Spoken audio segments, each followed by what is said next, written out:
ولازم يبقى عندنا يقين تام ان الرياضة دي من الحاجات الأساسية واللي حاجة انا فعلا جسمي محتاجها.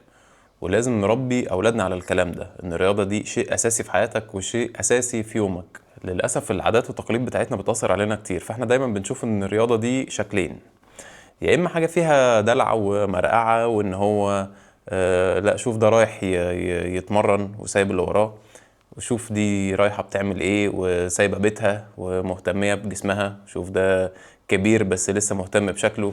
والجزء التاني تضييع الوقت، ده هيضيع مستقبله، ده ما بيذاكرش عشان ينزل يلعب كورة، ده مهتم قوي بالتمرين وسايب مذاكرته. فاحنا دايما عندنا حاطين الرياضة دي اخر حاجة، يعني دايما بنبص لها بنظرة الدلع وعدم الاهتمام بالمستقبل. ولكن انت مش فاهم ان صحتك دي اغلى حاجة عندك، ودي اكبر هبة ربنا مديها لك، ودي اكتر حاجة لازم تحافظ عليها عشان مستقبلك اصلا يبقى كويس.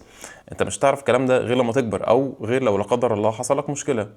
لكن انت لو انت مهمل في صحتك ومهمل في اكلك ومهمل في الرياضة، لما تكبر انت هتتحرك ازاي؟